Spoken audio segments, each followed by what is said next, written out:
Hindi lahat ng alaala ay masaya. May mga kwento tayong pilit kinakalimutan, pero nananatili na sa atin magpakailanman. Sa likod ng mga tawa, sa likod ng katahimikan ng gabi, may mga pangyayaring bumabalik. Gaya ng isang bahay, lumang-luma, nakatayo sa gitna ng kawalan. Ako ang tagapagsalaysay ng mga kwentong hindi kayang ipaliwanag ng katwiran, mga kwentong nag-iiwan ng tanong, takot, at kwentong katatakutan. Ito ang isa sa mga kwento ng Ang Lihim sa Lumang Bahay. Hindi ko kailanman pinangarap na ang isang simpleng pamamasyal sa bukid ang magdadala sa akin sa gitna ng isang bangungot na paulit-ulit na bumabalik sa aking isipan. Noong ako'y 18 taong gulang at sabik sa kaunting kalayaan mula sa magulong buhay sa lungsod. Nagpasya akong bisitahin ang aking tiyahin sa Visayas. Ang hangin doon ay sariwa. Ang mga bituin sa gabi ay tila mas malapit, at ang katahimikan ay halos nakabibingi. Hapon noon, habang naglalakad ako sa isang masukal na daan sa likod ng bahay ng aking tiyahin, may nakita akong isang bahay. Nakatayo ito sa gitna ng isang masukal na bakuran. Ang pintura nito ay kupas at bumabakbak sa kalumaan. Ito ang lumang bahay na madalas ikwento ng mga matatanda sa bayan, isang lugar na di umano'y pinamumugaran ng mga hindi matahimik na kaluluwa. Siyempre, bilang isang kabataan na puno ng kawalang takot at pagkamausisa, hindi ako natakot. Sa halip, nakaramdam ako ng matinding pang-akit. Kinabukasan, hindi ko na napigilan ang aking sarili.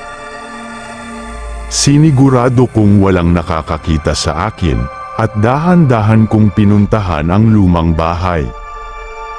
Ang tarangkahan ay kinakalawang at bumukas ng may nakakatindig balahibong langit-ngit.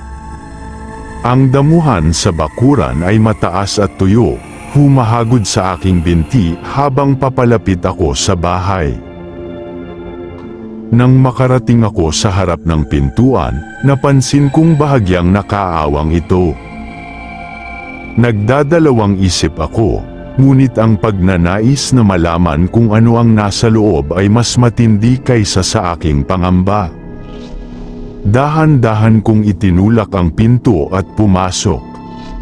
Ang amoy ng lumang kahoy at isang kakaibang amoy ang sumalubong sa akin. Ang liwanag na tumatagos sa maruruming bintana ay halos hindi sapat upang maaninag ang loob. Ang sala ay malaki ngunit halos walang laman. Isang sirang silya ang nakatihaya sa isang sulok, at isang piano na puno ng alikabok ang naroon sa kabilang dulo.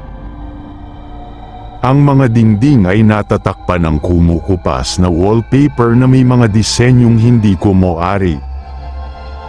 Habang naglalakad sa bahay, ang pakiramdam ng hindi mapakali ay lumalakas. Parang may nanonood sa akin, isang presensya na hindi ko makita ngunit nararamdaman ko sa bawat sulok. Umakyat ako sa hagdan na tumutunog sa bawat hakbang. Sa itaas, mayroong mahabang pasilyo na may mga nakasaradong pinto sa magkabilang gilid. Dahan-dahan kong binuksan ang isa sa mga pinto at tumambad sa akin ang isang silid tulugan. Isang lumang kama na may punit-punit na kutsan ang naroon, at isang sira-sirang aparador ang nakasandal sa dingding. Sa ibabaw ng isang maliit na mesa sa tabi ng kama, mayroong isang larawan. Pinulot ko ang larawan. Ito ay isang letrato ng isang pamilya. Isang lalaki, isang babae, at 2 maliliit na bata. Ang kanilang mga mukha ay seryoso, halos malungkot. May kakaibang lungkot sa kanilang mga mata na tumagos sa aking puso. Habang tinititigan ko ang larawan, bigla akong nakarinig ng isang mahinang kaluskos sa likod ko. Mabilis akong lumingon, ngunit wala akong nakita. Ipinagkibit balikat ko na lamang ito, marahil ay ang hangin lamang. Ngunit hindi nagtagal, narinig ko ulit ito. Mas malinaw na ngayon, parang mga yabag na dahan-daang papalapit. Ang aking puso ay nagsimulang kumabog ng malakas sa aking dibdib. Dahan-dahan akong umatras, patungo sa pintuan. Nang akmang lalabas na ako, nakarinig ako ng isang boses. Isang boses na halos hindi marinig na salita na tila nanggagaling sa mismong hangin. Hindi ko maintindihan ang mga salita, ngunit ang tono nito ay puno ng pighati at pagdurusa. Natakot ako. Hindi ko na kayang manatili pa roon. Tumakbo ako palabas ng silid, pababa sa hagdan, at palabas ng bahay. Hindi ako lumingon hanggang sa makalayo na ako. Mula noon, hindi na ako kailanman lumapit pa sa lumang bahay. Ngunit ang mga alaala ng aking karanasan doon ay nanatili sa akin. Ang malamig na hangin sa loob, ang pakiramdam na may nanonood, ang boses na puno ng lungkot, lahat ng ito ay nakaukit sa aking isipan. Ngunit hindi ito ang katapusan ng aking kwento. Ilang taon ang lumipas, bumalik ako sa bayan upang bisitahin muli ang aking tiyahin. Isang gabi, habang nakikipagkwentuhan ako sa kanya, nabanggit ko ang lumang bahay. Ang kanyang mukha ay biglang naging seryoso. Ikinwento niya sa akin ang trahedyang nangyari sa pamilyang nakalarawan sa aking natagpuang litrato. Sila raw ay namatay sa loob ng bahay na iyon dahil sa isang sunog, maraming taon na ang nakalipas. Simula noon, ang bahay ay itinuring na isinumpang lugar.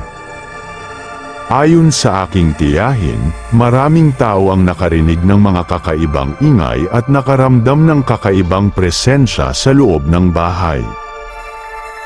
May mga nagulat pa na nakarinig ng mahihinang boses, parang mga kaluluwang hindi matahimik. Sa sandaling yun, naalala ko ang boses na narinig ko sa silid. Ang kakaibang presensya na aking naramdaman. Ang lungkot sa mga mata ng pamilya sa larawan. Lahat ay nagkaroon ng kahulugan. Ngayon, tuwing naaalala ko ang lumang bahay, hindi na lamang takot ang aking nararamdaman.